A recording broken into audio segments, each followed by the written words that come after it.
우리 인류의 역사는 시간의 연속이죠. 시간이 계속해서 흘러가고 있습니다. 그런데 이 시간이 그냥 흘러가지만은 않고요. 그 시간을 구분을 합니다. 이 인류의 시간 구분의 가장 큰 것은 무엇이냐면 AD와 BC라는 겁니다. 그거는 뭐냐면 주전이란 단어와 주후라고 보통 이야기하죠.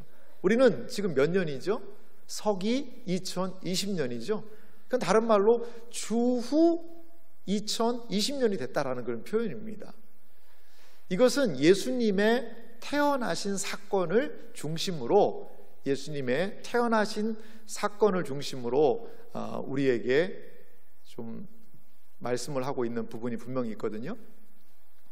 이 예수님의 태어나신 사건, 그것은요, 이 역사를 둘로 나누는 가장 중심점이 된다는 것을 우리는 이 세계의 역사를 통해서도 알 수 있어요. 그런데요, 예수님이 태어나신 사건으로 인해서 BC, Before Christ라고 보통 이야기하는데, 예수님이 오시기 전과 또 AD, 아노 도미니, 예수님의 해, 주의 해란 뜻인데요, 이렇게 시간이 나누어지는 것도 참 중요한데요, 더 중요한 것은 무엇이냐? 이 인류는 예수님의 부활 이전과 부활 이후, 이것으로 나눌 수 있다는 것을 우리는 기억할 필요가 있습니다. 예수님께서는요, 이 땅에 부활하신 이전과 부활하신 이후를 명확하게 우리 신자들은 구분을 할 수가 있다는 거죠. 오늘 사도신경의 5번째 내용은 뭐냐면, 장사한 지 사흘 만에 죽은 자 가운데서 다시 살아나시며 라고 이 부활에 대해서 이야기를 하고 있습니다. 이 부활 신앙, 이것이 과연 우리에게 어떠한 영향을 주고 있는지, 과연 부활이라는 것은 무엇이고 우리가 어떻게 이해할 수 있는지를 살펴보기 원합니다. 먼저요, 예수님의 이 부활에 대한 오해가 참 많습니다. 그리고 여러분, 일반적으로 생각해 보세요. 이 사람이 죽었다가 살아났다는 것, 이것을 믿기가 참 쉽지가 않습니다. 그런데 우리 사도신경은 믿기 어려운 것을 믿겠다고 좀 고백을 해놨어요. 이 사도신경이 많은 사람들을 더 많이 믿게 하려고 했으면 이런 거 적어놓으면 안 됩니다. 동정녀가, 처녀가 애 낳았다는 이야기를 믿음의 내용으로 고백하고, 또 예수님이 고난을 받고 그냥 그 의미의 삶을 사셨다, 이렇게 하면 좋을 텐데, 그분이 죽었다 다시 살아났다는 그런 이야기를 한다는 거죠. 여러분, 이렇게 부활을 믿기가 쉽지 않습니다. 그런데 만약요, 예수님이 부활하지 않으셨다면 우리 기독교 신앙 어떻게 될까요? 예수님이 부활이 없다면요, 기독교는 최고의 사기 집단이 될 것입니다.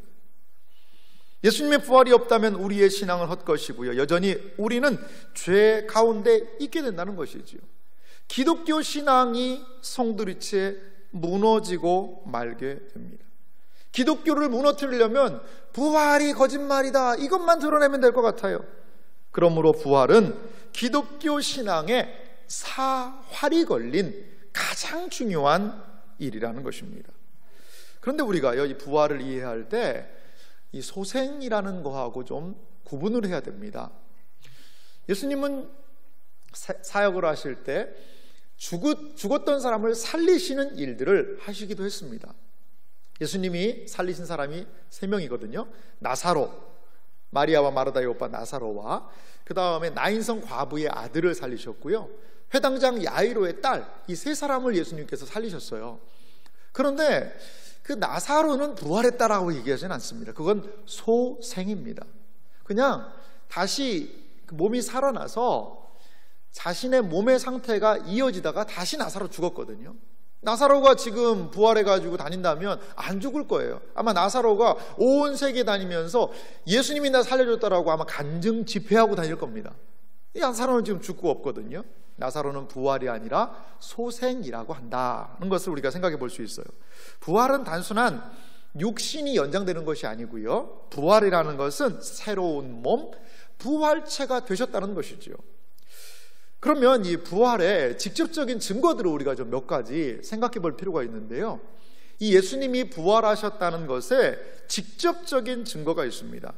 성경에 보면 예수님이 부활하신 사건을 한 11가지 정도 성경이 이야기를 합니다. 제가 한번 빠르게 정리를 하면서 읽어볼 테니까요, 예수님이 부활하신 그 성경의 증언들이 어떤 게 있는지 한번 좀 들어보시기 바랍니다. 먼저는요, 예수님은 예루살렘 근처에서 부활주일 아침에 최초로 막달라 마리아에게 나타나셨어요. 두 번째는 부활주일 아침 다른 여인들에게 또 나타나셨습니다. 아침에 나타나셨고요. 부활주일 정오에는요, 엠마오로 가던 두 제자인 글로바와 그 친구에게 나타나셨습니다. 그리고 네 번째는 부활주일 오후라고 봐요. 베드로에게 나타나셨고요. 다섯 번째는 부활주일 저녁에 도마가 없는 상황에서 11 제자들에게 나타나셨고요.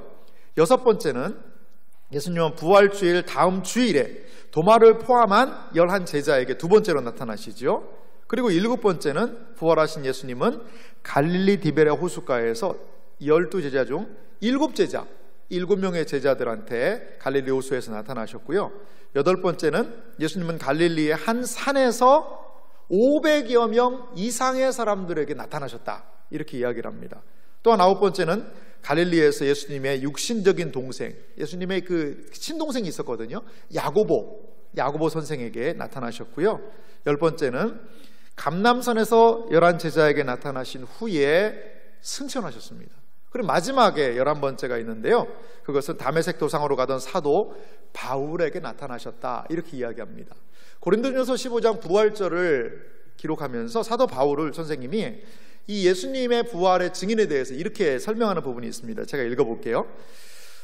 장사 지낸 바 되셨다가 성경대로 사흘 만에 다시 살아나사 게바, 베드로죠, 에게 보이시고 후에 12 제자에게와 그 후에 500여 형제에게 일시에 보이셨나니 그 중에 지금까지 대다수는 살아있고 어떤 사람은 잠들었으며 그 후에 야고보에게 보이셨으며 예수님의 동생입니다. 그 후에 모든 사도에게와 맨 나중에 만삭되지 못하여 난 자 같은 내게도 보이셨느니라. 이렇게 예수님의 부활을 직접적으로 바라본 증인들이 많다는 것을 성경이 기록을 하고 있어요. 그런데 어떤 사람들은요, 이렇게 합니다. 이 예수님의 제자들이 환각 상태에 있었다는 거죠. 무엇인가를 간절히 사모로 하면 헛것이 보이듯이 환각 상태에서 예수님을 봤다라고 이야기하는 게 아니냐, 이것을 환각설, 환상설이라고 이야기합니다. 그런데 이것은 좀 문제가 있습니다. 뭐가 문제가 있냐면, 예수님, 오늘 성경 요한복음을 읽어봤지만 예수님께서는 제자들이 무덤에 가봐도 베드로는 잘 예수님 믿지를 않아요. 그래서 오늘 성경에 보니까 이런 부분이 있어요. 그들은 성경에 그가 죽은 자 가운데서 다시 살아나야 하리라 하신 말씀을 아직 알지 못했다는 거예요. 빈 무덤을 봤어요. 그러면서 아이고 시체가 없어졌네, 그 정도지 예수님 부활하신 것을 이들은 생각지도 못하고 있었다는 것이죠. 그리고 이 환각이라는 것이, 환각이나 환상을 보는 것은 개인입니다. 집단적으로 환상을 봤다, 집단적으로 환각을 봤다, 그거는 말이 좀 안 맞는 부분이 있어요. 그리고 환각이나 이 환상을 보는 것은요, 점점 시간이 지날수록 더 빈도가 높아지고요, 그게 심해집니다. 증세가. 왜? 하나의 병이기 때문에. 그런데 예수님을 봤다는 이 증언은요, 딱 40일, 그 이후에는 없어요. 그 이후에는 없었다는 거예요. 이것을 통해서 우리가 알 수 있는 것은 무엇일까요? 예수님이 부활하셨다는 것은 그 제자들이 환상을 뭔가 본 것이 아니라 환각 상태에 본 것은 아니라 실제구나, 성경의 증언이 맞다라는 것을 우리는 알 수가 있습니다. 또한 부활의 간접적인 증거가 있습니다. 그것은 무엇이냐면 빈 무덤이에요. 예수님의 빈 무덤, 예수님이 무덤은 있긴 있는데 시체가 없다는 거죠. 물론 많은 사람들의 무덤이 있죠. 그 무덤 안에 사람은 없습니다. 시체는 다 썩고 없어진 거죠. 하지만 예수님이 돌아가신 후에 3일 후에 여인들이 거기에 갔는데 시체가 없어졌다는 것이죠. 그래서 이것에 대해서, 아니 그럼 시체가 없어진 게 어떻게 부활의 증거가 될 수 있느냐라고 생각을 합니다. 그래서 누군가 시체를 훔쳐가지 않았을까? 훔쳐가고서는 예수님 부활했다라고 이야기하지 않을까? 이렇게 생각을 합니다. 자, 그 이야기의 출처는요, 마태복음 28장 11절에서부터 보니까 그 무덤을 지키던 경비병들이 가서 하는 이야기들이 이렇게 있습니다. 제가 읽어볼 테니까 들어보세요. 여자들이 갈 때 경비병 중 몇이 성에 들어가 모든 된 일을 대제사장들에게 알리니 그들이 장로들과 함께 모여 의논하고 군인들에게 돈을 많이 주며 이르되 너희는 말하기를 그의 제자들이 밤에 와서 우리가 잘 때에 그를 도둑질하여 갔다 하라. 만일 이 말이 총독에게 들리면 우리가 권하여 너희로 근심하지 않게 하리라 하니 군인들이 돈을 받고 가르친 대로 하였으니 이 말이 오늘까지 유대인 가운데 두루 퍼지니라. 이 도둑설이라는 것, 예수님의 시체가 부활이 아니라 도둑질에 갔다는 것은 이렇게 이야기하고 있다는 것이죠. 근데요, 이건 전혀 설득력이 없습니다. 왜 설득력이 없느냐? 몇 가지 한번 이야기를 드릴 테니까 한번 들어보세요. 먼저는요, 제자들이 예수님의 시신을 훔쳤다는 것은요, 불가능하다는 거죠. 왜 불가능하느냐? 돌로 큰 입구를 막아놨어요. 그리고 군인들이 지키고 있었다는 거죠. 두 번째로요, 이 로마 군인들이 보통요, 한 파수를 하면 16명이 일개조가 된다는 거죠. 근데 16명이 동시에 잠에 들어가지고 그럴 수는 없다는 거죠. 그리고 16명이 다 잠을 잤는데, 아니 예수님의 제자들이 시체를 훔쳐갔다. 그건 누가 본 거예요? 본인들은 다 잠을 잤는데, 아니 그건 누가 봤냐는 거죠. 말이가 앞뒤가 안 맞는다는 거죠. 그리고 만약에요, 제자들이 예수님의 시신을 훔쳤다면 당국자들은 예수님의 제자들을 뭐로 다 붙잡을까요? 시신 도굴범으로, 시신을 유기한 사람들로 아마 범으로 붙잡을 갈 거예요. 그렇게 하지 않았지요. 제자들이 시신을 훔쳤다면요, 그들의 소행은 참으로 서툴렀을 거예요. 왜 그러느냐? 무덤 속에 시신을 쌌던 세마포, 이 수건들을요 그대로 놓고 갔다는 거죠. 보통 시신을 가져간다면 통째로 운반했을 텐데, 아니 왜 미숙하게 그것을 놓고 갔을까요? 또한 예수님의 제자들은요, 시신을 훔칠 만한 이 동기 자체가 없습니다. 예수님의 제자들은 뭐를 증언했어요? 다 예수님이 살아나셨다는 부활을 증언하다가 어떻게 됐습니까? 순교했습니다. 다 순교했어요. 내가 시신을 도굴에다가 훔쳐다가 어디에다 숨겨놓고 예수님 부활했다라고 거짓말하고 다녔는데 자신의 거짓말 때문에 다 죽을 수 있을까요? 그렇지가 않을 것 같아요. 또한 만약 예수님의 제자들이 훔쳐서 부활에 대한 소문을 사기로 전했다면 이것은, 이 부활의 사건은 인류 최대의 사기극 사건이 될 것입니다. 여러분, 이처럼 도둑설은 전혀 사실과는 무관한 유언 비어라고 할 수 있습니다. 그렇다면 이 빈 무덤, 왜 무덤이 비었을까요? 그것은 바로 예수님이 살아나셨기 때문임을 여러분 믿으시기 바랍니다. 또한 이 부활은요, 이 정황적인 증거를 우리가 또 생각해 볼 수가 있을 것 같아요. 그건 뭐냐면, 이 제자들이, 이 로마 당국 유대인들이 그들을 잡아갈까 벌벌벌벌 떨고 있었는데, 부활의 주님을 만난 이후에 너무나도 용감한 사람들이 됐어요. 그러면서 일어나서 예수님의 부활을 증거합니다. 그 다 도망갔던 제자들, 그 제자들 불과 약 한 40일 후에, 그리고 오순절 성령 강림 사건 이후에 이들은 주님의 부활을 놀랍게 증거하는 그러한 사람들로 바뀌게 됩니다. 그러니까 무엇이 이들을 한 두 달 만에 이렇게 바꿀 수 있을까요? 그것은 예수님이 진짜 부활했기 때문에 그들의 삶에 이러한 변화가 있었다는 것이지요. 또한 예수님이 부활하심으로 말미암아 그것을 믿는 사람들이 생겼으니 그것이 바로 신약의 초대 교회라는 겁니다. 예수님의 부활을 믿는 사람들이 예수님의 부활을 하신 그날, 그 주일 아침에 모여서 예배드리게 되는, 예수님의 부활을 기념하게 되는 놀라운 일이 발생했으니 그것이 바로 신약 교회의 탄생이라는 것입니다. 예수님의 부활이 아니었다면 이것은 결코 이루어지지 않았을, 이루어질 수 없는 일들이었다는 것이죠. 그렇습니다. 이렇게 예수님의 부활은 많은 오해가 있지만, 도둑설로, 환각설로 많은 사람들이 오해하고 인정하기 싫어하고 있지만, 부활이라는 것은 역사적인 사실임을 여러분 믿으시기 바랍니다.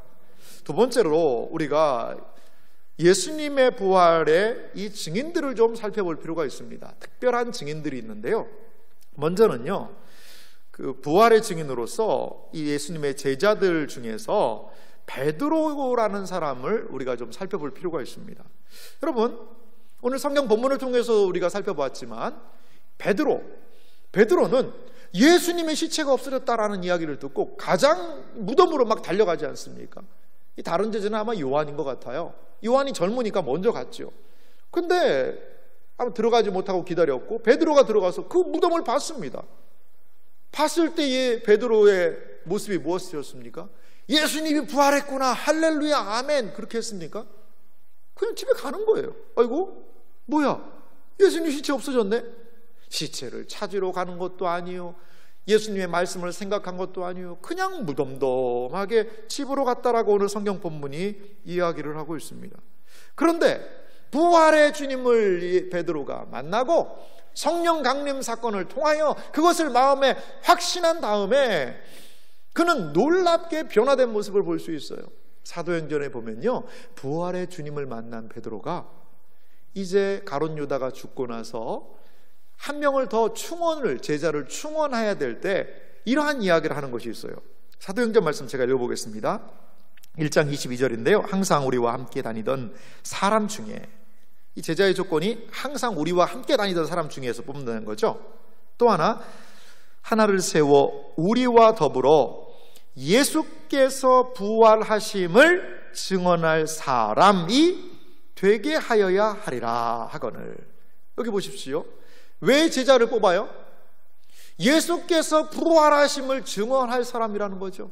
그 증언할 증인을 예수님의 제자 사도 중에 충원하자는 거죠.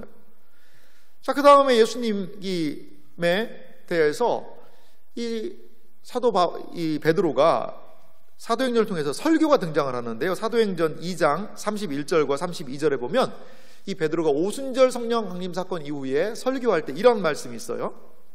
2장 31절입니다. 미리 본고로 그리스도의 부활을 말하되 그가 음부의 버림이 되지 않고 그의 육신이 썩음을 당하지 아니하리라 하더니 이 예수를 하나님이 살리신지라 우리가 다 이 일의 증인이로다. 베드로는 이렇게 예수를 하나님이 살리셨다, 이것을 많은 사람 앞에서 지금 설교를 하고 있습니다. 3장 13절부터도 보니까요, 이렇게 또 설교를 합니다. 아브라함과 이삭과 야곱의 하나님, 곧 우리 조상의 하나님이 그의 종 예수를 영화롭게 하셨느니라. 너희가 그를 넘겨주고 빌라도가 놓아 주기로 결의한 것을 너희가 그 앞에서 거부하였으니 너희가 거룩하고 의로운 일을 거부하고 도리어 살인한 사람을 놓아 주기를 구하여 생명의 주를 죽였도다. 그러나 하나님이 죽은 자 가운데서 그를 살리셨으니 우리가 이 일의 증인이라. 할렐루야. 베드로의 이 놀라운 변화를 보십시오. 예수님이 살아나셨다, 예수님이 살아나신 것에 대해서 우리가 증인이다 라고 베드로가 지금 설교하고 있는 것이죠. 자기도 반신반의했던 그것을, 부활의 주님을 만나보고 부활의 증인이 된 것을 우리는 볼 수가 있습니다. 또한 부활의 증인으로 우리가 생각해 볼 수 있는 사람이 사도 바울입니다. 사도 바울은 박해하던 사람이었습니다마는 주님을 만나고 주님을 증거하는 사람이 되었죠. 자, 이 사도 바울에 대하여서 사도행전 25장 19절을 이 바울에 대한 설명을 이렇게 이야기합니다. 오직 자기들의 종교와 또는 예수라 하는 이가 죽은 것을 살아있다고 바울이 주장하는 그 일에 관한 문제로 고발하는 것뿐이라. 이 사도행전 25장 19절에 보니까 이 사도 바울을 두고 송사를 하고 하는 과정에서 바울이 주장하는 바가 뭔지를 명확하게 이야기합니다. 예수라 하는 이가 죽은 것을 살아있다고 바울이 주장하고 있다는 거죠. 바울의 가장 핵심은 예수님이 죽었다가 살아났다라는 것이에요. 또한 이렇게 사도 바울이 베스도 앞에서 이야기하는데요. 사도행전 26장 23절에서부터 보니까요, 곧 그리스도가 고난을 받으신 것과 죽은 자 가운데서 먼저 다시 살아나사 이스라엘과 이방인들에게 빛을 전하시리라 함이니이다 하니라. 바울이 이렇게 얘기를 했어요. 그러니까 24절, 바울이 이같이 변명하며 베스도가 크게 소리내어 이르되 바울아 내가 미쳤도다. 내 많은 학문이 너를 미치게 한다 하니 바울이 이르되 베스도 각하여 내가 미친 것이 아니요 참되고 온전한 말을 하나이다. 이렇게 사도 바울은 죽은 자 가운데서 먼저 살아나셨다, 이것을 증거하는 사람이었다는 것입니다. 그리고 또한 사도 바울은요, 이 부활에 대해서 부활을 얼마나 중요하게 여기고 있는지 고린도전서 15장, 그 부활장이라고 그러거든요. 이 부활장에 이렇게 12절부터 보니까 이야기를 하고 있습니다. 바울 당시에도 부활을 믿지 않는 사람들이 있었던 것 같아요.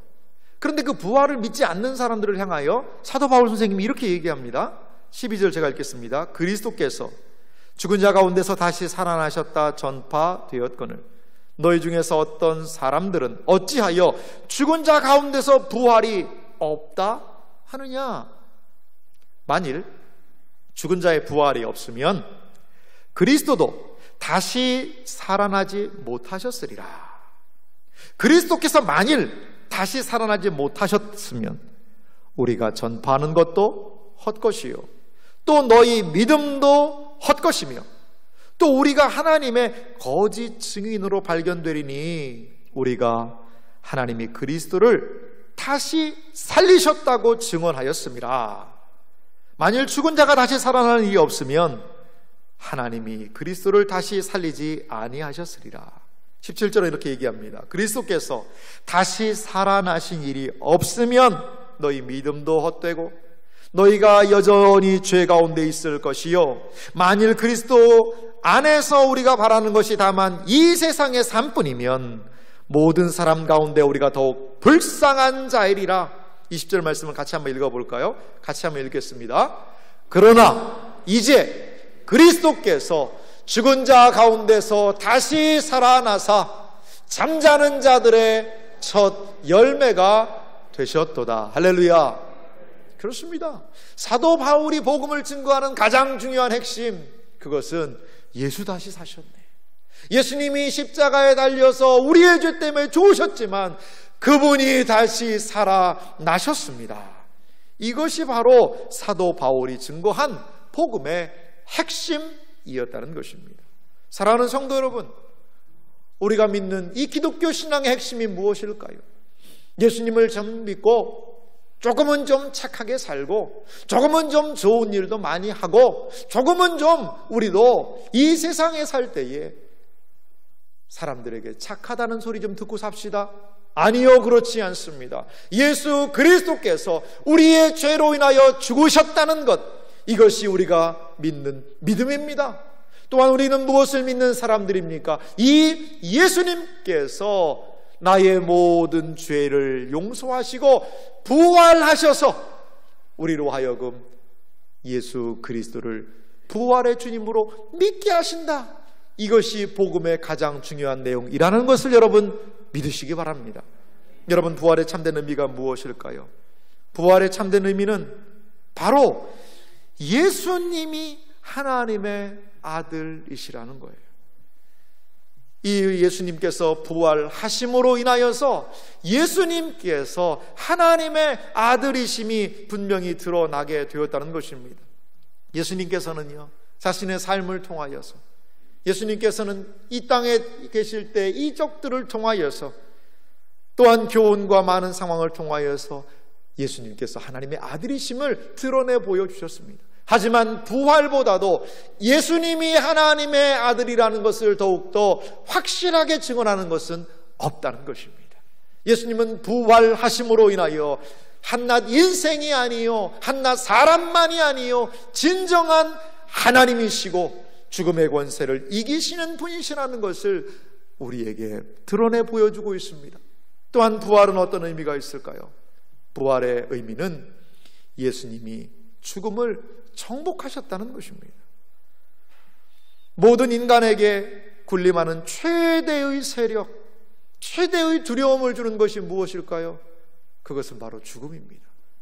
왕후장상에게도, 아무리 돈이 많은 사람에게도 동일하게 죽음이라는 것은 엄습하게 되어 있습니다.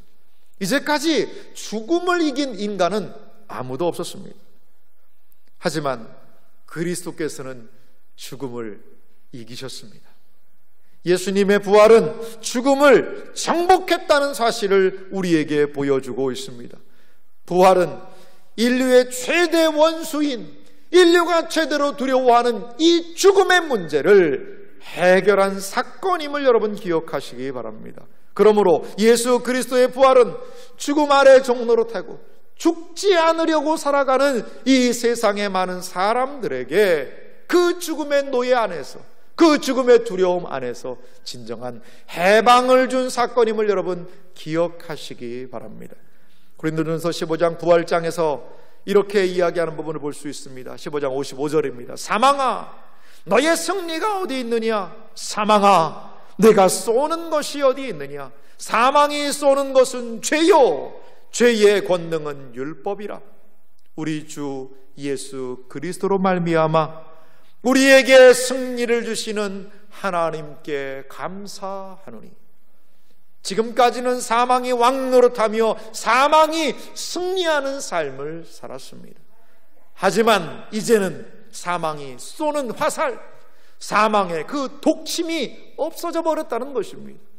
그리고 예수 그리스도의 부활로 말미암아 우리는 사망의 권세에서 주님과 함께, 주님과 동일한 승리를 경험했다는 것을 믿으시기 바랍니다. 죽음, 우리에게 두려움이죠. 하지만 여러분 기억하시기 바랍니다. 믿지 않는 사람들처럼 죽음이 나의 존재를 영원히 없애버릴 건 그러한 두려움의 존재가 되지 않는다는 것입니다. 죽음이 두려울 때마다 예수 그리스도의 약속을 기억하시기 바랍니다. 예수님께서 사망의 권세를 이기시고 그 예수 그리스도와 연합된 신자들은 또한 예수님과 같이 죽어도 왕노릇하며 예수님이 재림하실 그때에 예수님과 같이, 부활의 첫 열매인 예수님과 같이 부활하게 된다는 것을 여러분 믿으시기 바랍니다. 그러하기 때문에 우리 신자들에게 죽음은 더 이상 공포요, 두려움이요, 그 앞에서 벌벌벌 떨어야 되는 그러한 대상이 될 수 없다라는 것입니다. 없다라는 거예요. 이 부활은 어떠한 의미가 있을까요? 이 부활의 마지막 의미는, 이 부활은 예수님의 승천과 재림과 이 세상에 오시는 진정한 심판의 기초가 된다는 것이지요. 예수님이 부활하셨기 때문에 예수님은 승천하여 하나님 보좌 우편에 지금도 앉아 계시는 줄 믿습니다. 그 하나님 보좌 우편에 앉아 계신 그 주님은 약속대로, 요한계시록의 약속대로 반드시 이 세상에 다시 오신다는 것을 여러분 믿으시기 바랍니다. 아멘. 주 예수여 오시옵소서. 마라나타, 주님을 찬양하는 그 찬양의 고백들, 그 믿음의 내용대로 우리 주님 다시 이 세상에 재림하실 것입니다. 예수님이 재림하실 수 있는 근거는 그분이 부활하신 분이시기 때문에 그렇다는 것이지요.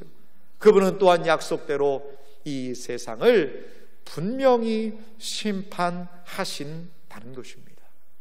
사랑하는 성도 여러분,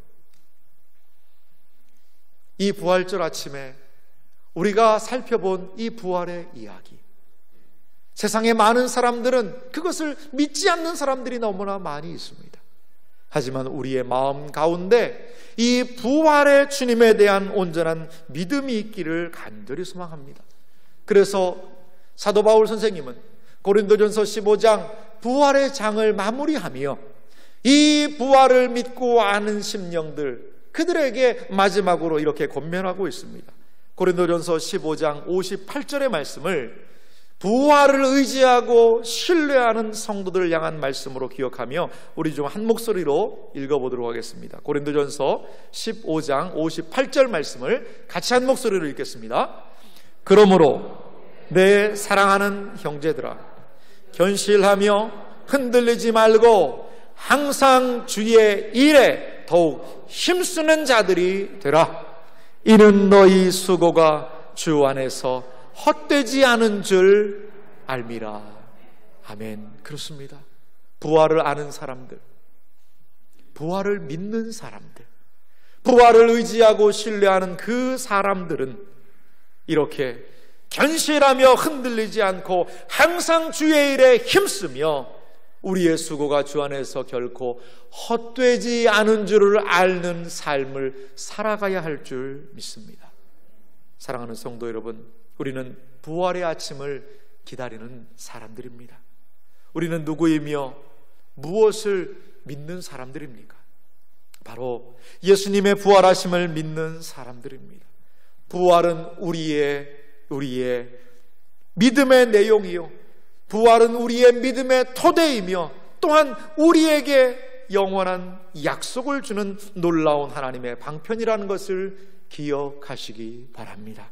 이 세상을 살아갈 때에 부활신앙을 갖고 부활신앙 안에서 부활하신 주님을 의지하며 살아나가시는 복된 생애와 삶이 되시기를 주님의 이름으로 축원합니다. 기도하겠습니다. 이 시간에 우리 같이 오늘 들은 말씀을 기억하며 기도합시다. 우리 주님 다시 사셨습니다. 이것은 하나의 신화적인 이야기요, 사람들이 만들어낸 공교한 이야기가 아니라 우리 기독교 신앙의 가장 중요한 핵심입니다. 여러분, 부활이 없다면 우리 어떻게 될까요? 우리의 죽음은 벌벌벌 두려움에 떠는 것일 수밖에 없습니다. 하지만 부활의 주님은 우리에게 또한 주님과 함께 같이 우리도 부활할 것을 약속해 주고 계시다는 것을 믿으시기 바랍니다. 부활로 죽음을 이겨내시고 공포를 이겨내시고 주님을 의지하며 나아가는 그러한 삶 되기를 간절히 소망합니다. 우리 말씀을 기억하며 같이 기도하도록 하겠습니다.